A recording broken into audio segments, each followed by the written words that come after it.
Yes. We then do regular Elaine? That's after the speaker, correct? So the anthem is after the speaker, I'll introduce the anthem. And then after we finish the anthem, we then do the regular Elaine. Testing. Testing. Can you hear me? Hello? Good? Hello? For the speaker, we are welcome to listen to there, so we can see. We will come back here. Absolutely. Absolutely. We have llamas on the chairs. Oh, that's the llamas. The Yeah. llamas are very good. Very good.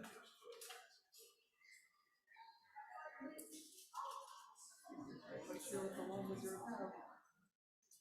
Like, they exist. There's a campaign. Llamas. Does llama means? Yes. She was president.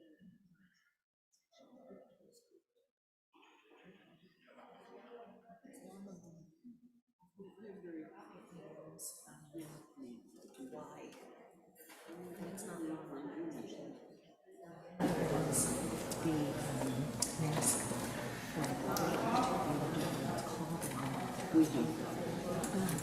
We have joined the church because I have memberships somewhere. Church was in the 50 years. No.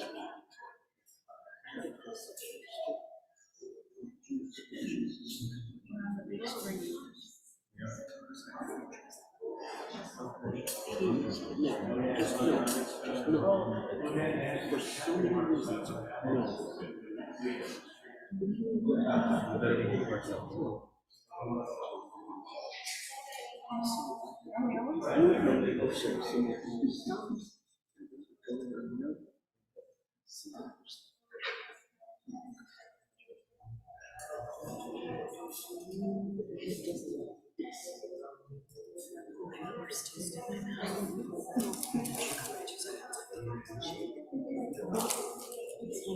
I guess this means it's soft. Right across. Yeah, I'm looking the first one.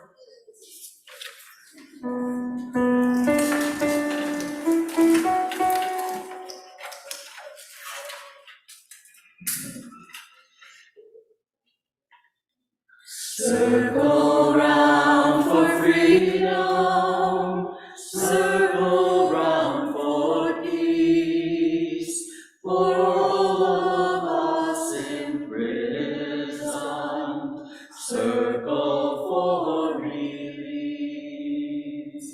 circle for the planet, circle for each soul, for the children of our children, keep the circle whole.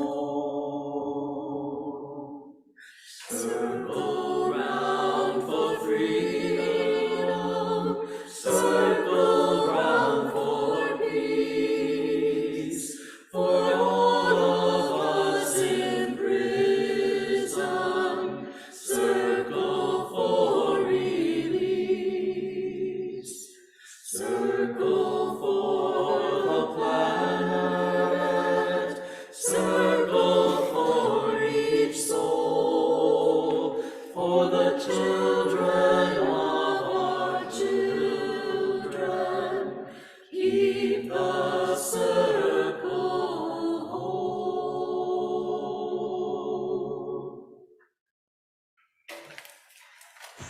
Shabbat Shalom and welcome. This morning, a friend and colleague. He is he's the Schenectady Rav. He is the rabbi of Schenectady. He texted me a short inspirational insight, but it was from Dr. Seuss. And it said this, sometime you don't know the value of a moment until it becomes a memory. Sometimes you don't know the value of a moment until it becomes a memory. And my friend then observed, let's practice creating good memories. This annual service, long anticipated and much cherished, offers precisely that promise. As Linda Goodman, our own beloved director of sacred music, is out of town observing a family simcha this Shabbat, we are so ably assisted by Lisa and Leona and Jan and Michaela. We are so grateful. Later, we will hear from Ben Green on transgender inclusion. We'll be seeing him in a bit. Right now, you can see it's just the first box over on the left, up there. This congregation neither takes for granted the value of equality nor that of inspirational music. Tonight, may they help lay down new memories of community, holiness, and blessing. We celebrate how we all were created in the divine image. As that sacred concept is under heightened attack, Pride Month and this very service serves as reminders of our ongoing commitment and steadfast determination to do justly, to be compassionate, and to walk humbly with the source of justice and compassion. It's become our practice here prior to candle lighting to have worshipers turn to those around them, especially people whom you haven't already met, and introduce yourself. And be sure to add Shabbat Shalom. That too can be a good habit and can likewise be a good memory. So please say hello to your neighbors. Shabbat Shalom. Shabbat Shalom.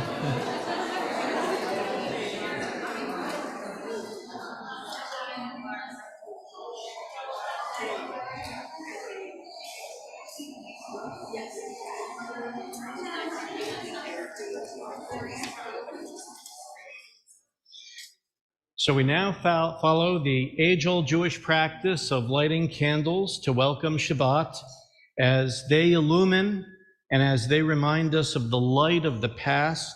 May these Sabbath tapers help to dispel darkness. We turn to page 120 for Hadlakat HaNerot, the kindling of the lights of Shabbat, led this evening by Michelle Rosen.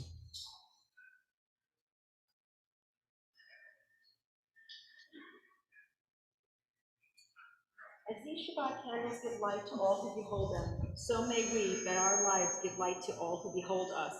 As their light brightness reminds us of all the generations of Israel who have kindled light, so may we, in our own day, be among those who kindle light.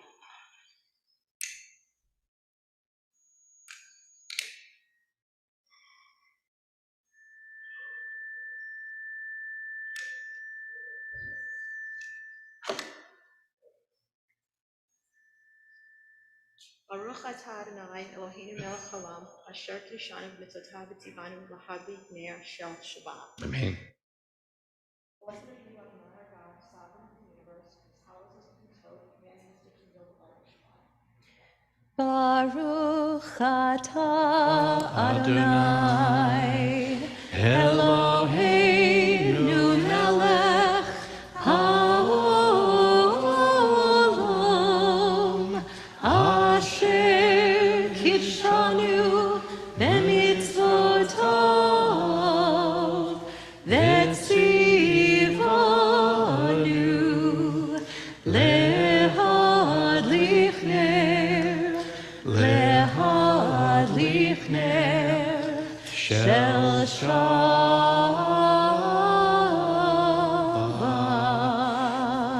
Thank you, Michelle. We continue to welcome Shabbat, page 142 for Shalom Aleichem. We welcome Shabbat and messengers of peace.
We now turn to page 144 for the Chatzi Kaddish, as our soloist Lisa Siegel leads us in the Chatzi Kaddish, page 144.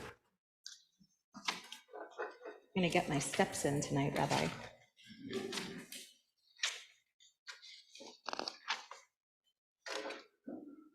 Yitgadal v'yitkadash meraba. Amen. V'yalmadi rachirute v'yamlich malchute b'chayechonu v'yomechon uv'chayedecho beit Yisrael bagala uvizman kariv v'yimeru amen.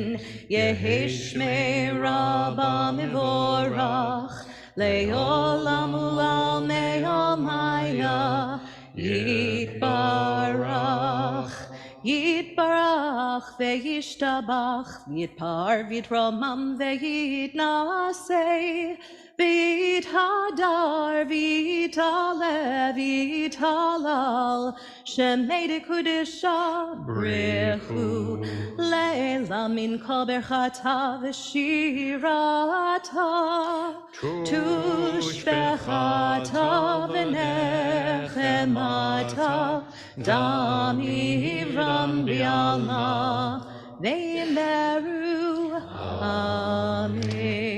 For those who are able, we invite you to rise. The Baruch Hu is found on page 146. Baruch Hu et Adonai HaMevorach.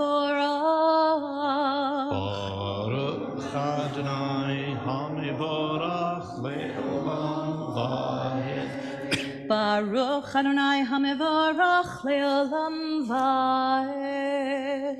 I read on the bottom of page 148, Blessed are you, Adonai, who brings on evening.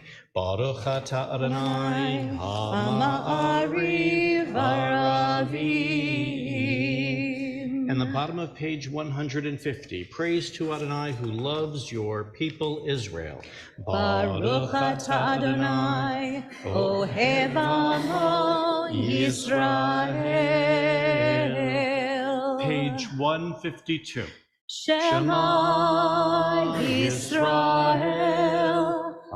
Adonai Eloheinu Adonai Echad Baruch Shem Kevod Malchuto Le'olam Va'ed. Please be seated. The Ve'ahavta will be found on page 154. We join together with Lisa.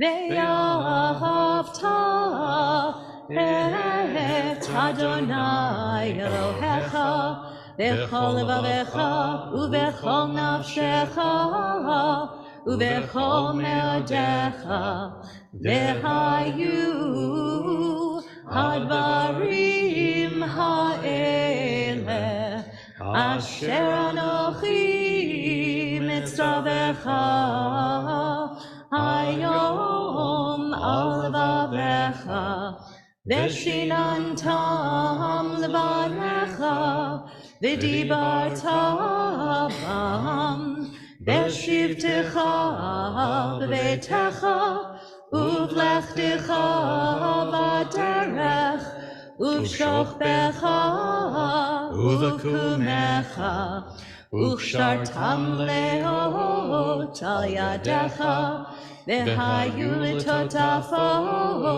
בין עיניך, וכתבתם על מזוזות ביתך ובשעריך, למען תזכרו ועשיתם את כל מצוותיי, והייתם קדושים לאלוהיכם. אני אדוני אלוהיכם, אשר הוצאתי אתכם מארץ מצרים, להיות לכם לאלוהים. אני אדוני אלוהיכם. Emet, page 157.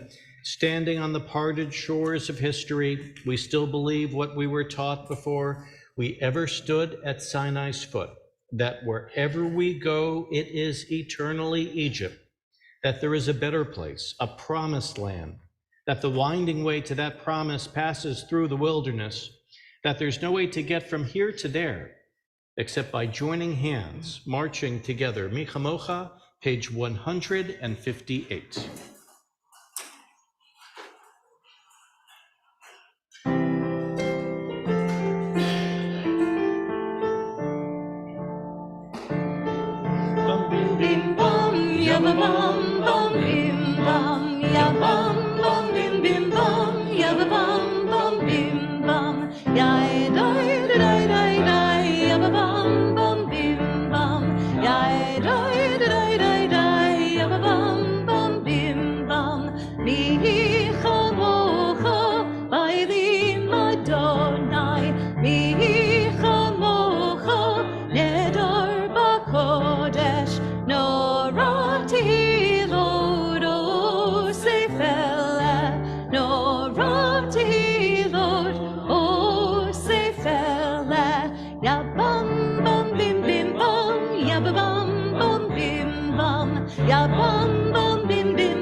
Page 161, we read together at the top of the page in English. Let there be love and understanding among us. Let peace and friendship be our shelter from life's storms. Adonai, help us to walk with good companions, to live with hope in our hearts and eternity in our thoughts, that we may lie down in peace and rise up waiting to do your will. Sukkot Shalom Aleinu ve'al kol Amo Yisrael ve'al Yerushalayim. On page 162, our prayer for Shabbat, Vishamru.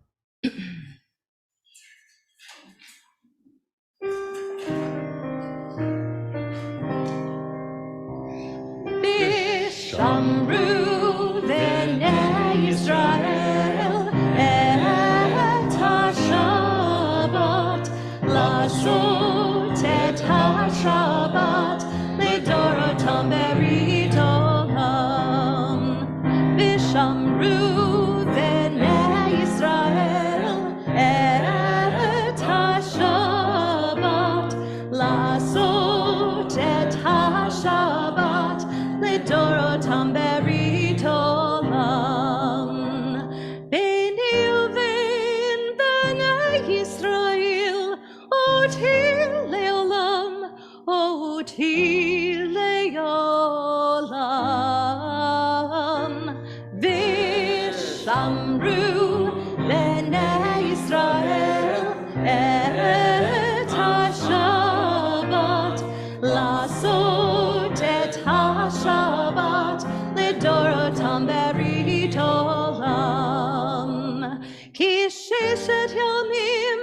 עשה אדוני, עשה אדוני, את השמיים ואת הארץ,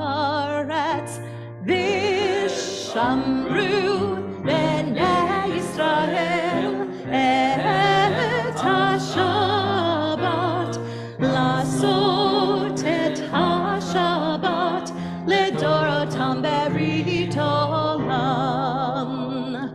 וביום השביעי שבת וינפש, שבת וינפש, שבת וינפש, ושמרו בני ישראל את השבת, לעשות את השבת לדורותם ברית עולם.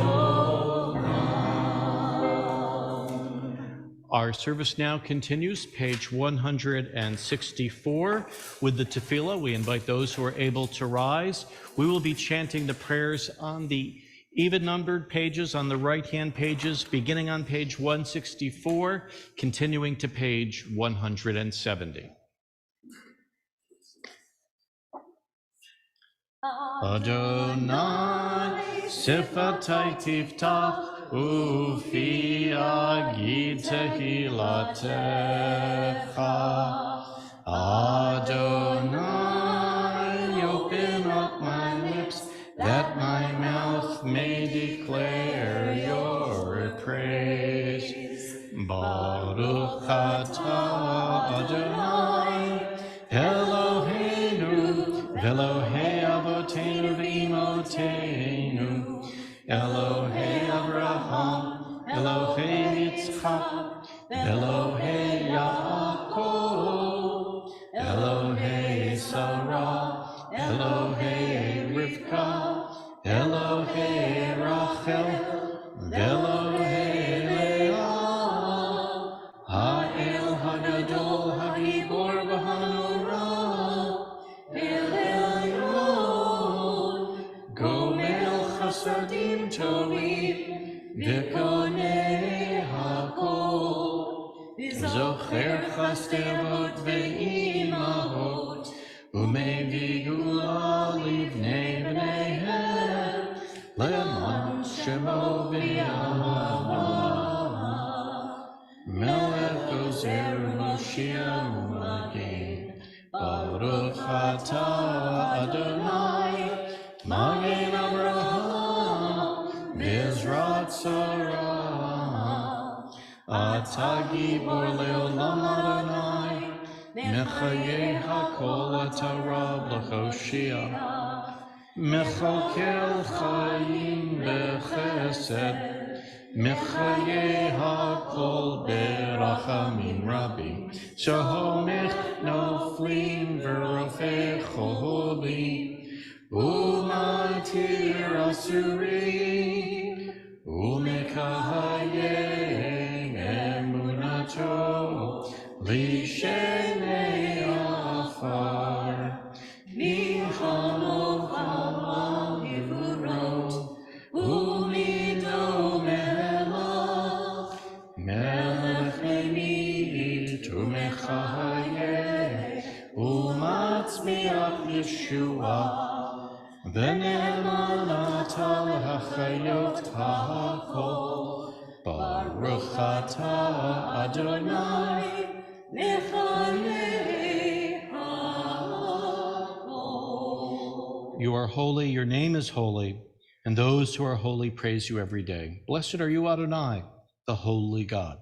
Baruch atah Adonai, ha'el ha'kadosh. Please be seated. Our sages believed that spirituality needed to be anchored in one's own times and society. That's why synagogues are to be built with windows so that we might understand the world around us.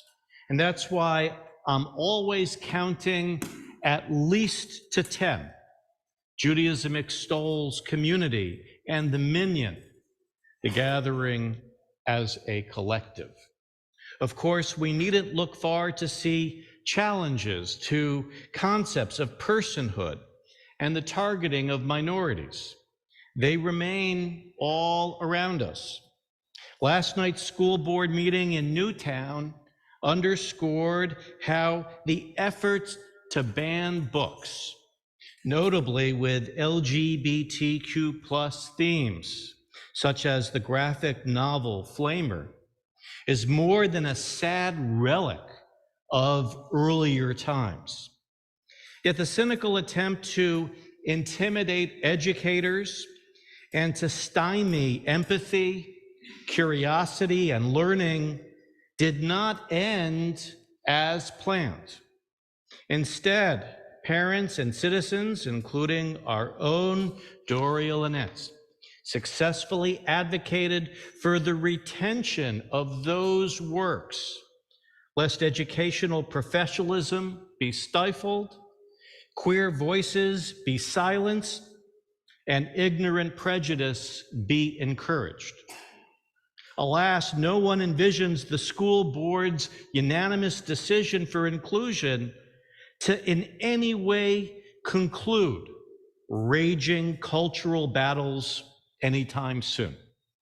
Instead of being respected or understood from here to Florida or the prairie, from Russia to Uganda, innocents are targeted and demonized. That's why we must continue to count ourselves, our community, and our allies as all present in the ongoing struggle. At each service, we pray for peace and for the inspiration to continue to work for the day when all might enjoy its blessings in realm upon realm. May yesterday's victory in Newtown further strengthen us as advocacy for inclusion ultimately helps expedite the process. We sing Shalom Rav for abundant peace, page 178.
Silent Prayer, page 180.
Adonai tzuri v'goli.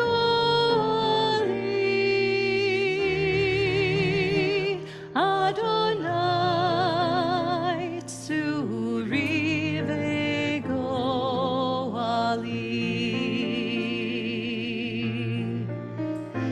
May the words of my mouth and the meditation of my heart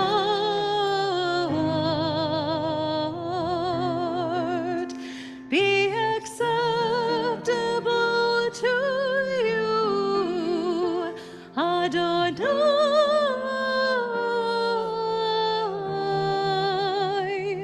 my rock and my redeemer.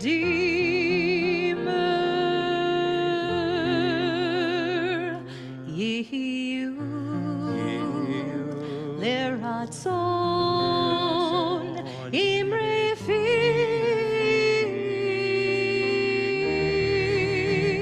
dehekyon libi lifanecha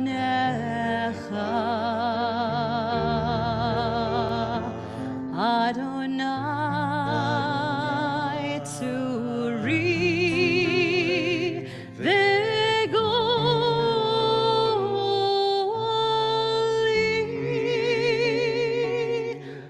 Adonai tzuri v'goli.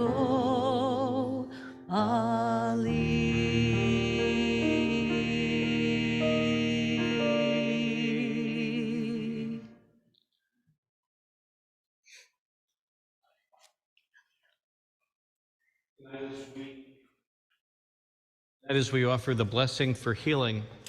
We are mindful of Yvette Mickenberg, Judy Sherman, Narit Hockhauser, Steve Gordon, Lucy Nunez, and Phil Feynman. There are also those for whom we pray privately. For those in our sanctuary, please share aloud the names of people for whom we likewise pray this Shabbat.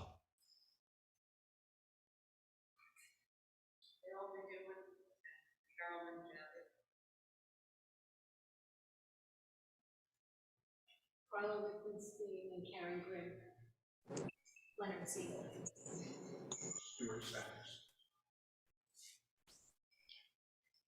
And for those on Zoom, we ask you to unmute and say aloud the names of people for whom we also pray this Shabbat. Jessica Ann Bryan, Janet Walker, Michelle Klein, Norma Hecker, Gil Abramson, and Joel Rogovan. Preston Tallman. For all, may the Holy One send healing and shelter in protection. Misha Berach, page 371.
In January, Stephen Reps, our president, and I received an email from B'nai Israel trustee Melissa Fleischer.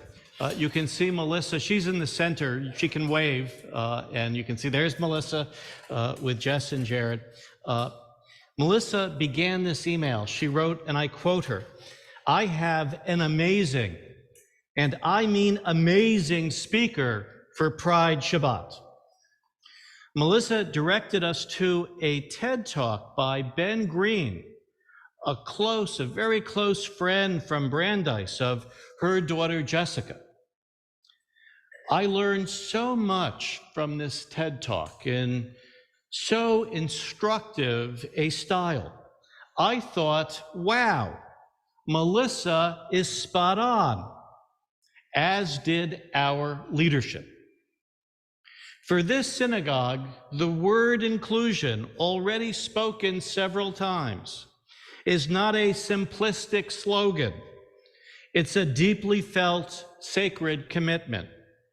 Transgender inclusion isn't some sort of frivolous posture, it's a moral duty. Thank you, Melissa, for leading us to tonight's Pride Shabbat speaker, and thank you, Ben. We are honored to link our name with yours and your teaching. Thank you so much for having me. And thank you all so much for being here. I am so excited about this tonight. Shabbat Shalom. It is truly wonderful to be here celebrating the beginning of Pride Month with you all. My name is Ben Green. I use he, him pronouns, and I am an openly transgender man and public speaker. I came out at 15 years old in a town not too far away from you all. I'm from Weston, Connecticut. And since that time, it has been almost 10 years, and I have become an international public speaker. I travel around the world speaking to companies, hospitals, governments, schools, families, and synagogues just like this one, teaching people what they can do to show up as active allies and advocates for the transgender people they know and love and the ones they'll meet in the future. It is such an honor to get to be here today. I love supporting my community. I'm based out of St. Louis, Missouri, so I am acutely aware of just how challenging things are right now for the transgender community. And I'll share a little bit more about what that's like in a few minutes. But before we jump into things and I'll start sharing a little more information, I want to share one other personal story that I think is going to kind of set the tone for our time together this evening. So when I was first coming out, I was one of the first people ever to come out in Weston. And so I said, it might be easier if I just come out on Facebook. And I came out on Facebook, and in general, it was a pretty positive reaction. But I did have one very interesting response, which was a gentleman from my school who commented on my post 5 times in a row saying, "Call me." And I was like, okay, I have to know what this is about. So I sent him a message. I said, "Hey, what's going on?" And he jumped right in. He said, "I'm very confused." And I said, okay, I get it. This is really confusing for a lot of people. It's really new. I don't judge you for that. Do you have maybe like a specific question I could answer or something you're confused about? And he said, "I just don't understand. How is your hair so short?" And I was like, wait, what? I cut it. I get that there's a lot about this that's very new and unfamiliar, but people cut their hair kind of all the time. And he said, "But it looks like a boy's hair." And I said, "Well, yeah." I went down to the barbershop and I said, "Hello, 1 men's haircut, please." And then I gave them my money in exchange for goods and services, because that's how this whole thing works. And then they gave me my men's haircut. And he said, "Well, I think that's weird. Be who you were born." And I said, you know, in a roundabout sort of way, that's actually very supportive. Thank you. And ultimately, we realized that he was trying to antagonize me, and I was having way too much fun for that to work. And I was trying to educate him, and he was far too angry or scared for that to work. And so we ended our conversation, and he would turn around and run away when he saw me coming in the hallways. But I tell that story for 2 reasons. One, to say that I will try to answer any question. I do not care how you ask it. I don't care how much you knew coming into this conversation. There's no wrong time to start learning. Please feel free to ask me anything throughout this presentation or afterwards. My catchphrase is, the only question I won't answer is the question you don't ask. So please ask me anything that is on your mind. And the other reason I tell that story is to say that over the past almost decade of living in the world as a transgender, as a transgender person, dealing with all the trials and tribulations and outright hate and discrimination that come along with that, the way I have dealt with all of that has been through humor. And so you're correct in assuming that after 8.5 years, I am absolutely hilarious. Thank you. So we're going to have a good time together this evening. My plan is to share a little bit of language and vocabulary because I want to make sure that we're all on the same page about how to have this conversation. And then I'm going to share a couple of personal stories about what it was like for me coming out, what it's like being a trans adult right now, my journey with Judaism as well. Coming out has made me a much more religious person. And then I'll open the floor to any and all questions that you all have.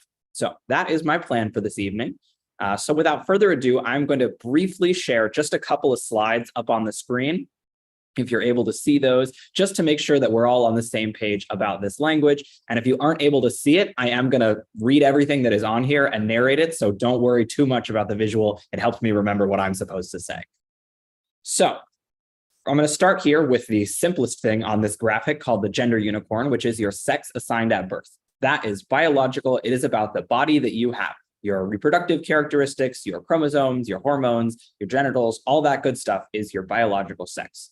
Your gender identity is your internal sense of being male, female, both, or something else entirely. And we'll talk in a few minutes about some of the different identities that someone might have.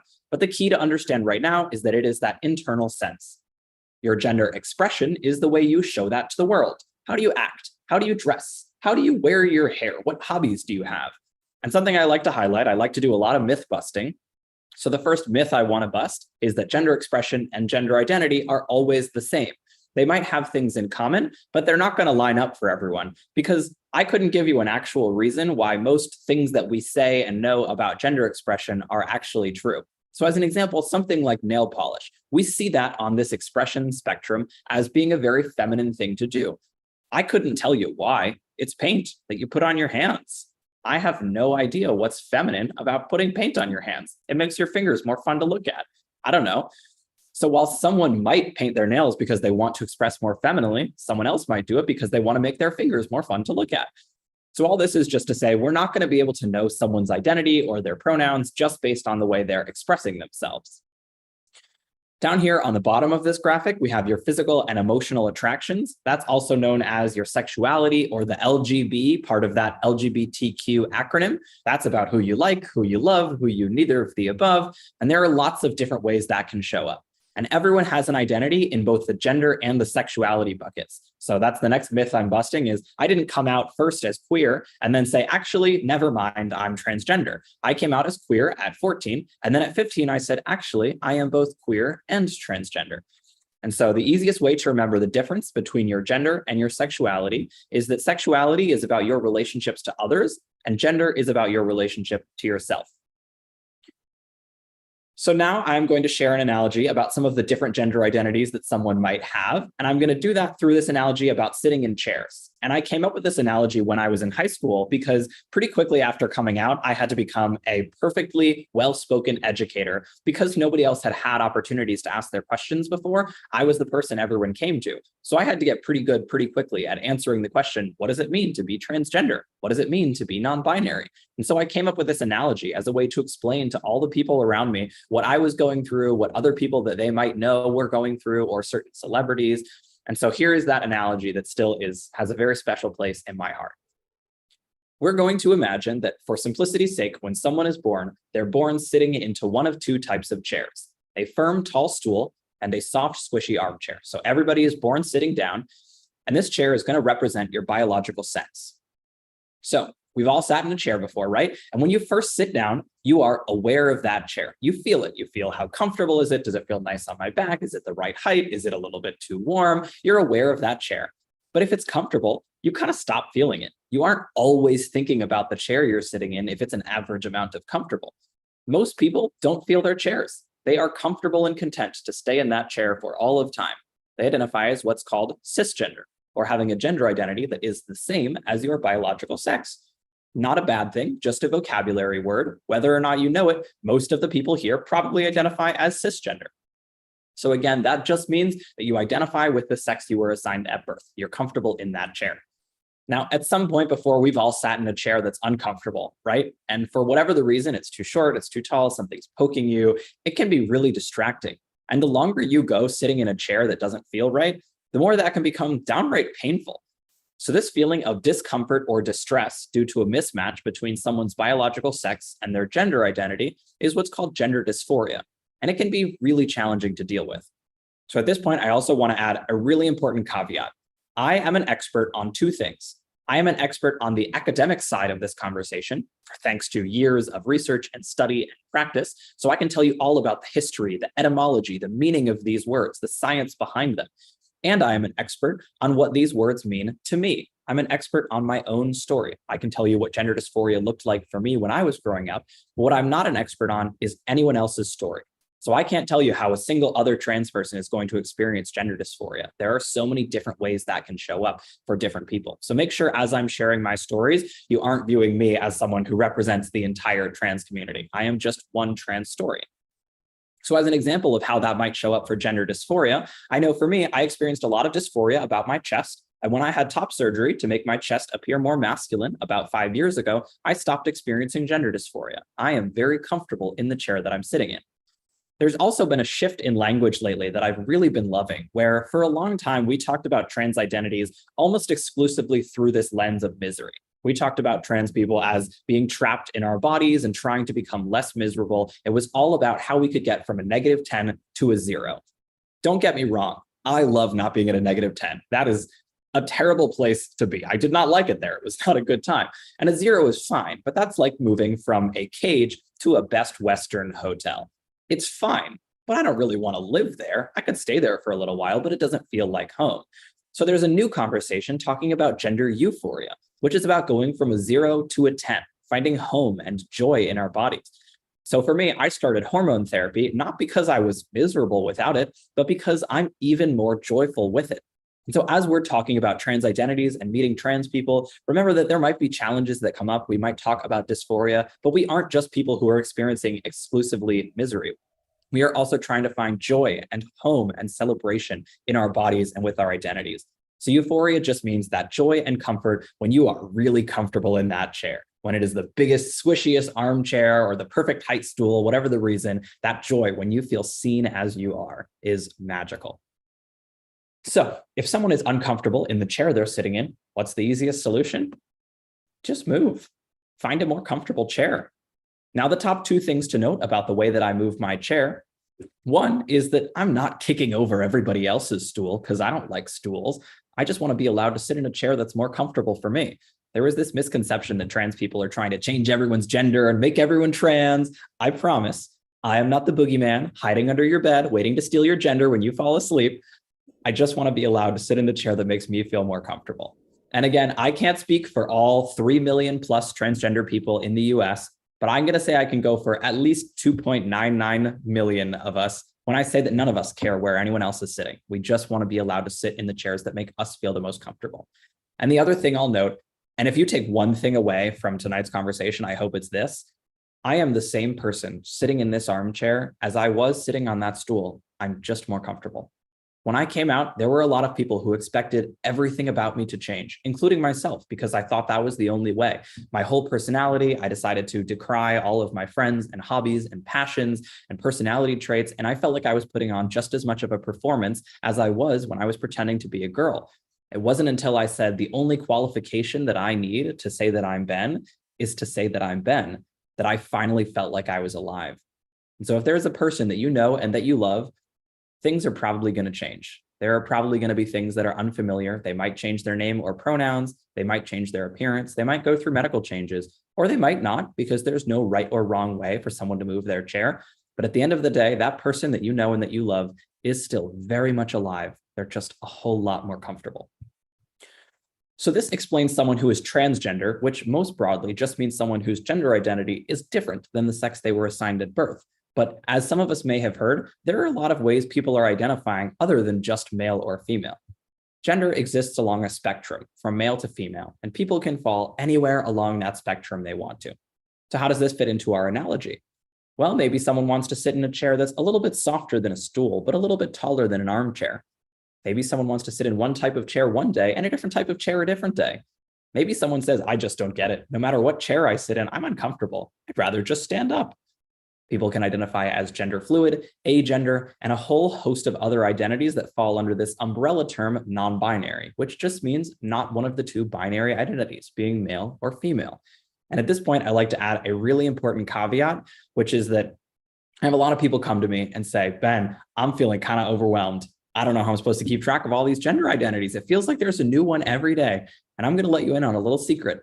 My whole job is to be a professional transgender person. I spend every day learning about and talking about and teaching about different gender identities. And I will never know every identity that exists. And that's totally fine with me, because what I do know are the identities of all the people in my life who matter to me.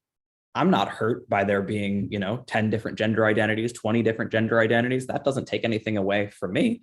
If someone in my life comes to me with an identity that I haven't heard of before, the first thing I do is congratulate them. And I celebrate that they've learned something new about themselves and that they view me as trustworthy enough to share that with. And then I say, is there a resource you could point me towards where I could go and learn a little bit more on my own? And then I come back to my friend and I say, hey, thank you so much for sending that book or that documentary or that article my way. I enjoyed it. And I'm going to keep working on my understanding, but it's okay if I don't get everything right now, as long as I know how to show up as an ally for you. And that's another key thing to take away from tonight, is that understanding can come on day 1, it can come on day 5, can come on day 100, as long as love and respect come on day 1. It's okay if you don't understand everything about the nuances of someone's gender identity or their identity in general, as long as you know what to do to show up as an ally to give them love and support. So that's all the language and vocabulary that I have for you all. I'll also share 2 really quick stories, and then I know we're getting a little close to the top of the hour, so I'll open it up to any and all questions that you might have. So 2 stories that I want to share. The first that I want to share is just about kind of how my coming out went, particularly as it pertains to my Judaism and what my journey has been like there. So I was raised at Temple Israel in Westport. That was my home synagogue, and is still a synagogue that has a special place in my heart. And I was not particularly religious. I liked going to Hebrew school because that's where my friends were, but I wasn't particularly passionate about it. I still hadn't decided if I was going to keep coming back to religious school after my bar mitzvah, but I went because my friends were there. And then when I realized I wanted to come out, I was terrified, because I had heard a whole lot about religion and LGBTQ, and a myth that I had heard and had spent a lot of time hearing is that those 2 things were the opposite of each other, that there was God and then there was LGBTQ, and there was a wall in between them. That was the impression I had gotten from a lot of the world around me. But I was scared and I needed to talk to somebody. And so I called my rabbi and I said, can I come into your office and talk to you? I'm really afraid and I just need to talk to someone. And I came into his office and he was one of the first people that I told. And I said, Rabbi PJ, I think I'm transgender. And I need to know, does God love me as Ben? Does God see me as Ben, or is he waiting for me to go back to how I was? And that's who he loves. Because I can only stay here if I know he sees me. And without missing a single beat, Rabbi PJ said, absolutely. Rabbi PJ said, God wants to see you alive. He wants to see you beautiful and thriving. And he told me that God loves you as Ben. Without missing a beat, he shared some things from the Torah that explained what it meant for God to love me as I was. And that was so meaningful. And as I have gone through a number of extremely challenging things over the course of my transition, I have found religion and faith to be extremely powerful. One of the things that I have found recently, in St. Louis, things are really challenging. Missouri is one of the worst states for the transgender community right now. We have been fighting a fierce battle, and the St. Louis Jewish community has shown up more than any other community because of how passionately Judaism believes in the principles of social justice and equality and love, and the amount that our community, that my rabbi in St. Louis, that every member of my congregation drives 2.5 hours every week to the state capitol to testify on my behalf is incredible. The amount of support that I have seen. So truly, with the love that I have received from the Jewish community, I have become significantly more religious. And not necessarily in that I go to synagogue every single week and I am the most religious, but I am extremely spiritual. And I feel so loved by this community and by God.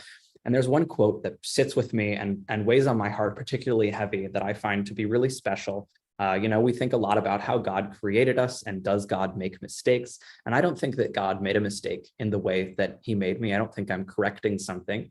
In a book that I really like called Something That May Shock and Discredit You, the author said, God made me transgender for the same reason he made wheat instead of bread and grapes instead of wine, so that humanity could share in the divine magic of creation. I feel so lucky that I have had the fortune of being able to create myself. It truly feels so special. I have a lot of challenges with the way the world treats me, but I would choose this every day because it has been so magical to be my own creator in such a special way. One other story that I want to share just really briefly, and then I'll open it up to any questions that you have, is about why I do this work and why it's so important to me to be so open and honest and vulnerable in everything that I do. So when I was first coming out, there weren't any trans adults around me. I did not know it was possible for me to grow up. When I would think about my future, because I had literally never seen a trans adult before, especially not a trans man, I didn't have the tools to imagine it. There was just kind of a blank spot where after college showed up. And I really had, it was very depressing for me to know that there wasn't really anything out there for me. I didn't know that I could grow up and have a life and have a beard and have gray hair. I didn't know it was possible. And then the summer after my freshman year of college, I went to an off-Broadway play in New York City where I saw a real-life trans actor playing a trans character on stage, and he had a happy ending. And my mind was blown. I was so excited. I spent the whole show sitting in my seat and planning out everything I was going to say to him after. I was going to say, Ian, I've never seen someone like myself represented on a stage before. It gives me so much hope for myself and for my future as a trans man. Thank you. And he'd sign my playbill, we'd take a picture, it would be great. I was all ready for it. And we came into this lobby room afterwards and it was packed full of people. I'm on one side and he's on the other. I'm all ready to give my speech. I look at him, I open my mouth, and I just started sobbing. Could not get a word out. And he saw me from across the room. He walked through the whole crowd and he came right up to me and he grabbed me and he started crying. And we just stood there crying in each other's arms. Not saying a word, but understanding everything we needed to know about each other in that moment. And after 2 or 3 minutes, he stepped back and he said, this is it. This is why representation matters. And he told me the story of how he had the exact same thing happen to him 20 years before, the first time he saw a transgender person on stage and the difference that that made for him. And in that moment, I said, okay, that's it for me. Everything I'm going to do from this moment onwards is going to be to the goal of being that for as many people as possible. I want to be the reason someone can look at me and say, oh, I can be trans and find joy and find love and find success. It is possible to be trans and grow up. And that's why I made my entire career focus on building that world and being that person.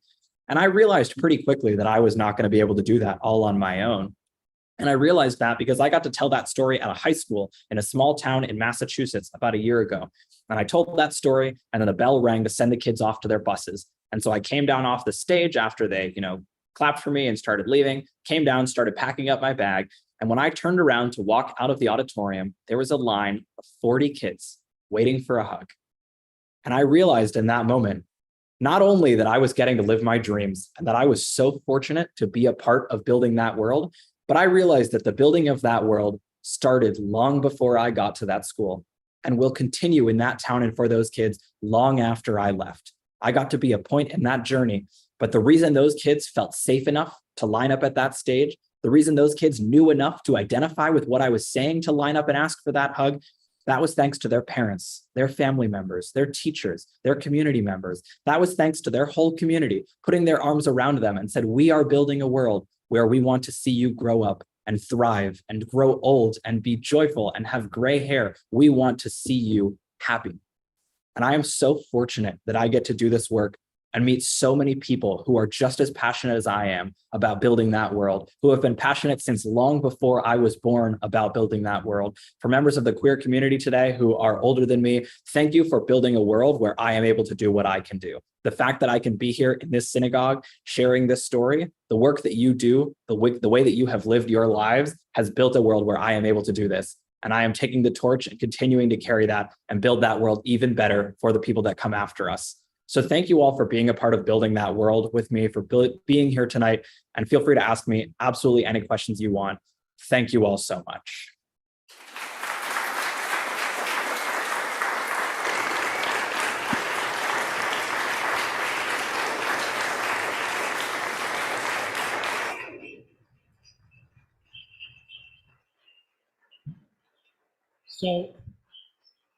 So I again say wow. And if anything, Melissa, you undersold with your with things, but we do have an opportunity to have some questions. Stephen Reps has our microphone. Please don't be. So Oh, what we'll Melissa. do is we'll ask you to unmute on Zoom if you have a question, and here in the sanctuary in the social hall if you have a question, raise your hand for the microphone. Go ahead, Melissa. Hi, Ben. That was a great speech. I have a question. I was wondering if there are any resources that you could share with us, like books or podcasts that can help us learn more about what you do and about being transgender. What a great question, Jessica. I'll have to Venmo you later. Thank you for putting that plant in for me. Everyone, Jessica is one of my favorite people in the world. She is in my wedding.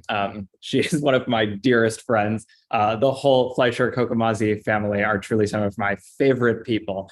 Thank you all so much for having me. Yes, there is a book that people will be able to buy eventually. I am currently writing a book. I just submitted it to my publisher yesterday, so hopefully it will be on the shelves soon enough. The book that I'm writing is called My Child is Trans, Now What? And it is a resource for parents, families, and loved ones of transgender young people. That is not out yet, unfortunately, but there is information about that on my website and other resources as well. What I will actually share, you reminded me because you are the best person ever, is I have a virtual business card here that has my website with a number of resources. A big thing that I would share in general as a way that people can continue to learn more about what's going on, because the reality is, even if in a state like Connecticut, there aren't a massive amount of anti-LGBTQ bills being passed at this time, the hunger is there across the country. The misinformation is spreading, the homophobia and transphobia is spreading. People are all getting those messages, as we're seeing with things like what's happened in Newtown yesterday. People are wanting to make these pushes in their communities. And so staying up to date about what's happening across the country will help us prepare for what may happen in our own states. Erin Reed, ERINREED, is a phenomenal resource who shares a lot of information and reporting about the current state of anti-LGBTQ activism. Also, groups like the ACLU and the Human Rights Campaign, as well as the Transgender Legal Defense Fund, share a lot of really helpful resources and information about what you can do to support the trans and queer community right now. So those are a couple of starter resources for sure. And my book, hopefully when it comes out, fingers crossed, in the spring of next year, maybe even a little earlier if they think that I didn't have as many typos as I'm worried that I did. We're gonna see. Yeah, that's those are some starter resources. Thanks for asking.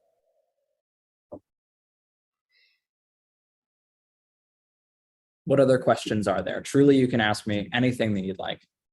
Yeah, Ben, just out of curiosity, when the person who commented on your haircut, was that a member of the faculty or was that a fellow student? That was a fellow student, although I did have my fair share of interesting comments from faculty members as well. Lisa. You said ask anything, right, Ben? Yeah, absolutely. How supportive did you find your family? I'm assuming they had a lot to learn as well. Yeah, that is a great question. I'm glad you asked. My family has been really passionate champions for me in all of the ways that they knew how to be, and I'm really grateful for that. You know, I came out in 2015, which was not really a time when people were talking about this, when there were well-known resources or educators or guides. And so both my parents and I, the way we talk about it is we were building the plane as we flew it. We were figuring it out, and they took different approaches in showing up for me. They met me immediately, right? Understanding didn't come at day one, but I didn't expect it to come at day one either, but that love and support was there. They said, we don't exactly get what's going on, but we love you, we see you, and we're gonna figure this out together. And that was really meaningful to me. And they each figured it out in their own way. My mom is a researcher. If I say I'm going to this grocery store, she will do research for like 10 hours about all of the sales there and the best route to get there and everything that I need to know about which employee I should talk to who might give me a discount in the checkout lane. She loves research. And so she did a lot of private research and learning about the trans community, about healthcare, about every possible thing. I was involved in sports. She researched everything. And then she came to me and she said, okay, I kind of know everything about this now, so I'm good. So she did a lot of her research internally, which was fantastic. And my dad processes a little more verbally. And so he and I, every week or every couple of weeks, would go to get our haircut in Fairfield at a barbershop that is now tragically closed. But every weekend we would go and we would get in the car early Sunday morning, drive down and get our haircut, go get a breakfast sandwich, and then come home. And in the car rides and over our breakfast sandwiches, he would ask me questions. The first couple of car rides were things like, what does it mean to be transgender? And does this mean you aren't queer anymore? And we would work through basic information and I would share my experiences and the knowledge that I had.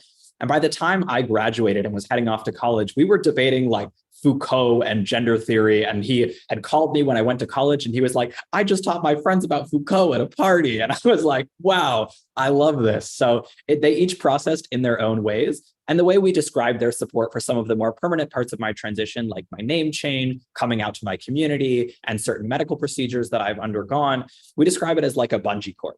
I was ready to go because I wasn't, I had known for a while that I was transgender before I shared it with them, just because I was really worried. I had never heard of a coming out going well before, so I didn't really know that was possible. And then when I finally came out to them, I was kind of ready to go. And they weren't really ready for that. So like a bungee cord, they pulled me back, but I pulled them forward. And eventually I said, I really need this top surgery. I am really miserable without it. And eventually they said, okay. And I pulled them forward. And at times they pulled me back and I pulled them forward. And I won't lie to you all, there were times when that bungee cord was pulled really tight, but we found ways to communicate. I said, I need you to move up. I can't go any further back. I'm here. I need you to be here with me. And they said, okay. And they caught up. And so they did absolutely amazing with the information that was available to them. And now they are passionate advocates, champions, allies. They are doing everything they can to uplift me and my community and this work. And I am so grateful for the journey that they have been on, and really my entire family, for better or for worse, with some small unfortunate exceptions, has shown up for me and has made that choice. And that has meant so much to me to have those people. So it's a great question. I'm glad you asked it. And thankfully, yes, they are supportive. So I hope you don't mind if I ask a very quick follow-up question. What would your, or one big piece of advice you would give a parent of a child who was either transgender or coming out as gay, lesbian, etc.? What would be your top piece of advice?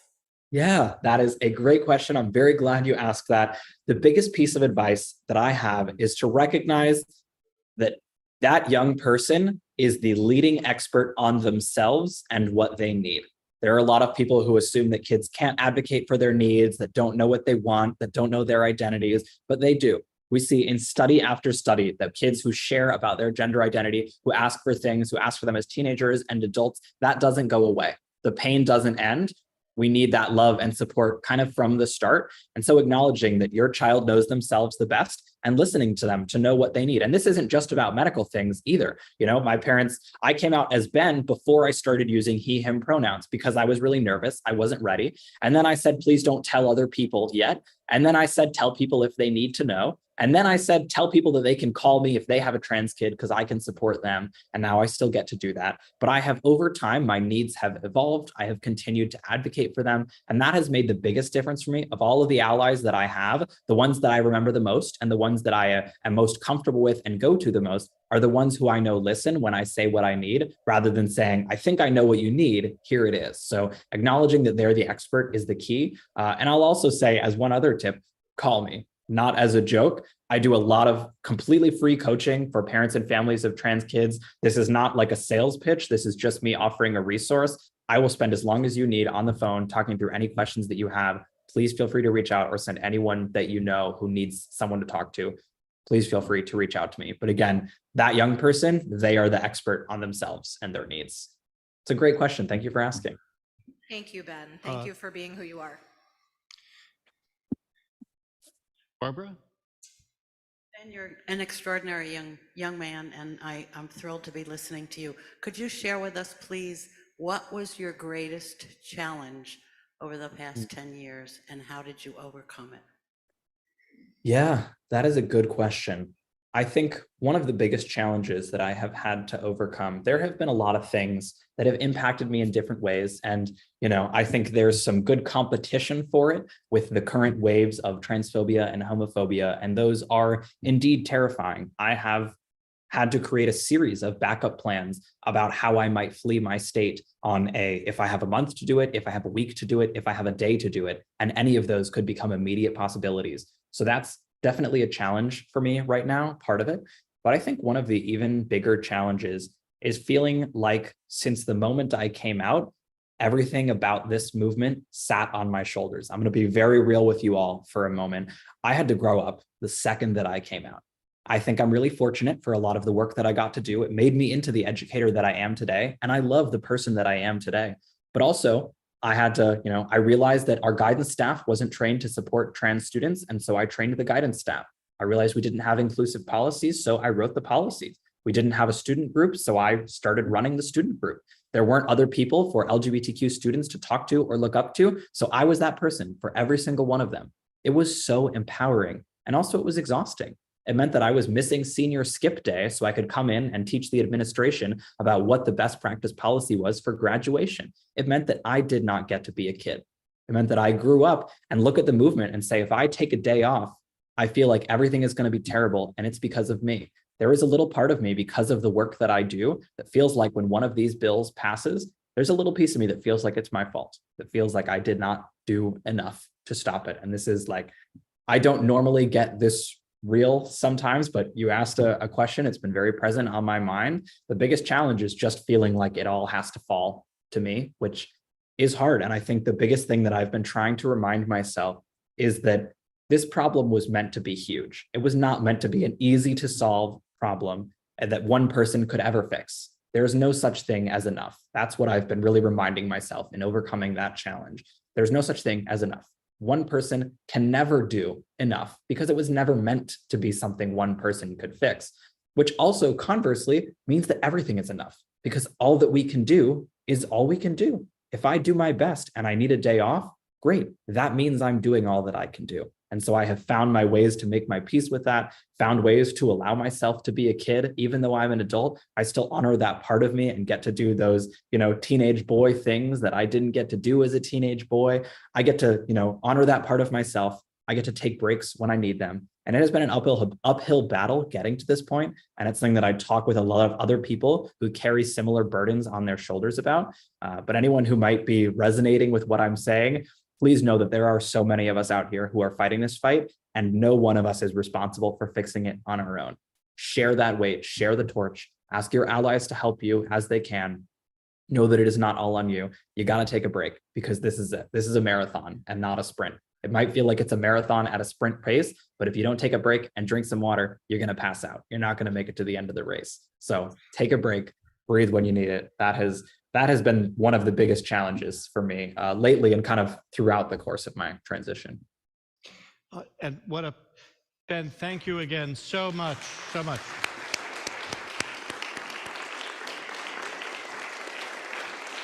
And what a great segue back into the importance of minyan, of community, and of Shabbat, of having time to really rest. And so again, Ben, thank you. You have truly, I mentioned earlier, but you have truly crafted a good, no, for you to see me, I have to look that way. You have truly crafted a good and instructive memory for us. Now, Aleinu translates as upon us. That is, it is incumbent upon us as a people to embrace a mission and a journey that finds holiness in freedom. As such, the Aleinu emphasizes hope, and as the prayer itself continues, "O may all created in God's image, O may all created in God's image become one in spirit and in one in friendship, forever united in God's service." Sung by our choir, this contemporary rendition of Aleinu is tonight's anthem, which we offer Ben after your just extraordinary and important words.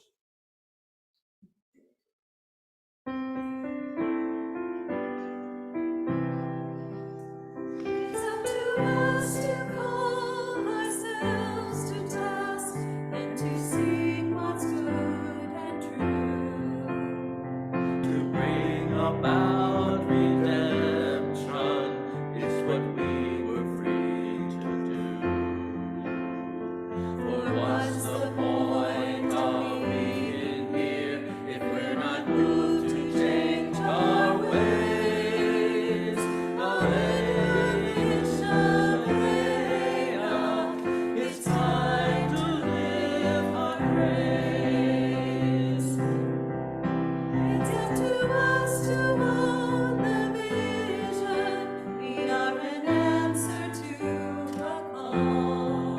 It's up to us to live the words we speak for the benefit of all.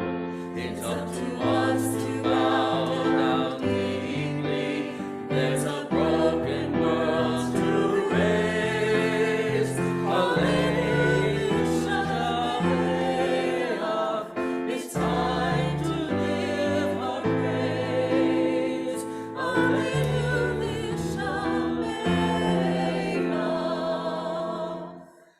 It's time to live our praise.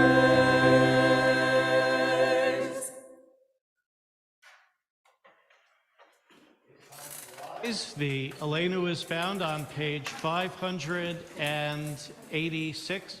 The paragraph that we sing is the second paragraph down on the page. Elenu l'shabeach l'adon ha'kol, latet gedula liotzer breshit, shelo asanu k'yeh haratzot, velo samanu kamishpechot hadama, shelo sam chelkeinu kahem, Vegor aleinu kechol hamonam, v'anachnu korim u'mishtachavim u'modim lifnei melech malchei hamachim hakadosh baruch hu.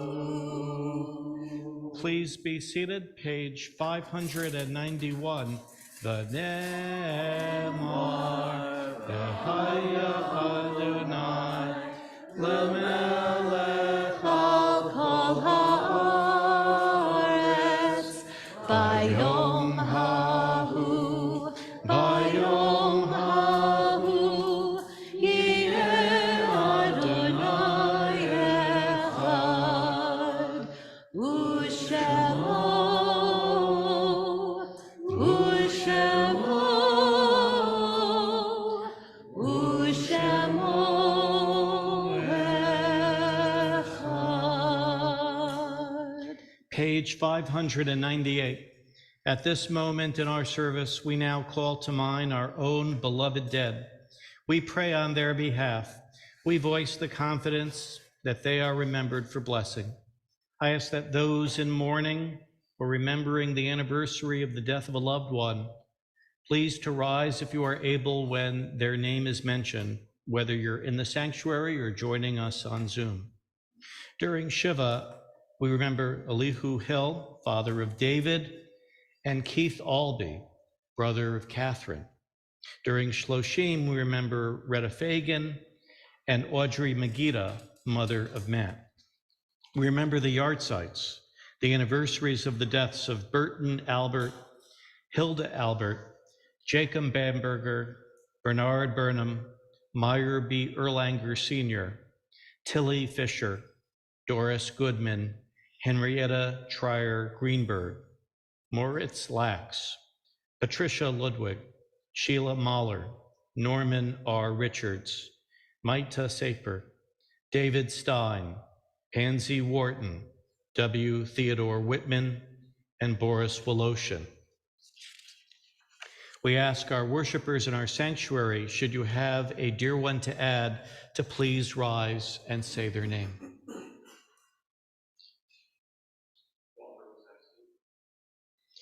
We ask our online worshipers to, on Zoom, to unmute and say aloud the name of their loved one. For those in our sanctuary, should you wish, we invite you to offer a short remembrance of a dear one on our Kaddish list. Please raise your hand for the microphone.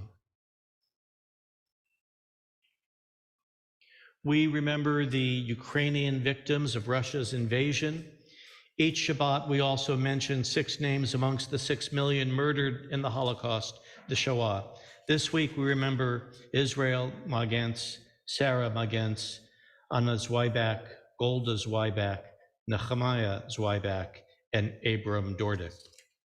In remembrance, in solidarity, and on behalf of those for whom there is no one but us to say Kaddish, we now invite all to rise if you are able. Our Kaddish prayer, page 598. Yitgadal v'yitkadash shemei Rabbah, v'alma divrach chirutei v'amlich malchutei, b'chayechon u'byomechon u'v'chayei dachol beit Yisrael, ba'agala u'bizman kari v'imru amen. Yehei shemei Rabbah mevarach le'olam u'lalmei almaya. Yitbarach v'yishtabach v'yitpa'ar v'yitromam v'yitnaseh. V'yitadar v'yitale v'yitalal shmei d'kudesha b'richu. Le'ela min kol birchata v'shirata. Tush b'chata v'nechemata. Damiran v'alma v'imru amen. Yehei shlama rabba min shemaya. V'chayim aleinu ve'al kol Yisrael v'imru amen. Oseh shalom b'mromav, hu ya'aseh shalom, aleinu ve'al kol Yisrael, v'imru, amen. Zichronam levracha, may their memories be for blessing, and let us say, amen. Please be seated. Stephen Reps is the president of B'nai Israel, at least another month, and 35 days. 35 days. Yeah, thank you all for being here. What a wonderful, wonderful, fascinating, and enjoyable service. Thank you for being here, either in person or online. We especially welcome any guests joining us for tonight's Pride Shabbat. Thank you, Rabbi and Lisa, for a wonderful service. Our choir with Leona and Jan, Michaela, thank you very much. Ben Green, what a fascinating, wonderful speaker. Absolutely. When Melissa Fleischer told us about Ben, I said, absolutely, we need to get this guy for Pride Shabbat. Thank you, Ben, so much for your wonderful, wonderful speech. Thanks to Adam Wisniewski, our tech maven in the back. Lisa is also to be thanked for Pride Shabbat souvenirs being distributed tonight, as well as the Siegel family for sponsoring tonight's Oneg. Good news to share. Anybody good news? Birthdays, anniversaries? Yes, Steve? Online? Ruby and Arthur? Go ahead. Yes. Well, during service, we received a phone call. I'm sorry, but I took the phone call. During service, it was my son telling us he just got engaged, so we're going to have a beautiful daughter-in-law. Mazel tov, excellent. Thank you. Thank you very much. And my partner, Deb, is just way too modest a woman to raise her hand for the good news. She just the other day received a certificate from New Canaan School District for 25 years of exemplary service as their #1 art teacher. And also, it's about time to announce that through her daughter, Katie, and son-in-law, Jason, she is expecting her second grandchild. Tomorrow morning, Torah study at 10:30 in person in the Zoom room and online. Sunday, Rabbi's intro class at 9 a.m. Retta Fagan's memorial service at the Watermark at 11 a.m. Shiva for Elihu Hill here in our sanctuary at 7 o'clock. That's Sunday evening. Tuesday, Rabbi's discussion group at 11 a.m. Next Shabbat, Blue Square Shabbat at 7 p.m. here in the social hall. June 13th at 6 p.m. is the Federation's annual meeting. It should be a great night for our local leaders. And the featured speaker, Deacon Arthur Miller, is a friend of Rabbi Eric's, who has spoken brilliantly here in the past. Mark your calendar for our annual meeting, June 15th. We'll need congregants present for our quorum. It will be broadcast on Zoom, but please, if at all possible, be here for the annual meeting. Thanks to Jerry Klein for once again volunteering to be our chairperson for the annual meeting. Immediately after the Kiddush and Motzi is tonight's Oneg. The rabbi will be online to say hello about 20 minutes after the Motzi. Once again, thank you for being here. Have a great weekend and Shabbat Shalom. Shabbat Shalom.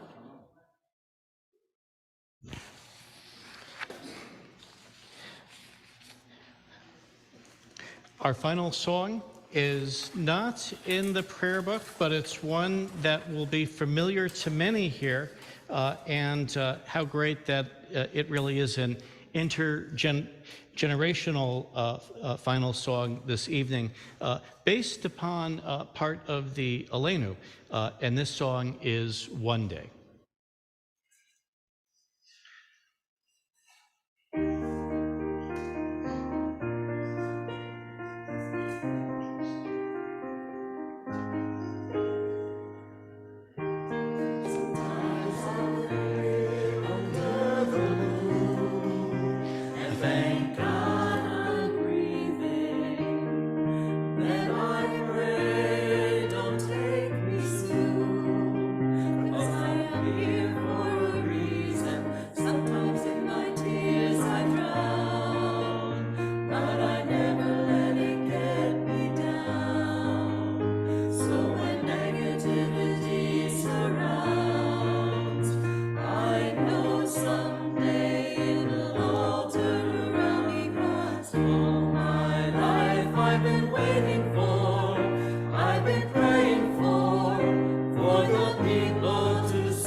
Eloheinu melech haolam, borei peri hagafin.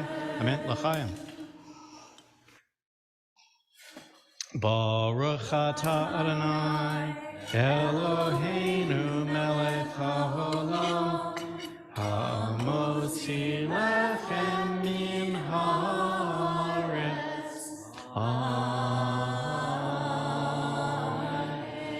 Amen. May God's presence be with you and give you peace. Shabbat shalom. Shabbat shalom. Thank you. Dan, thank you. Very sweet.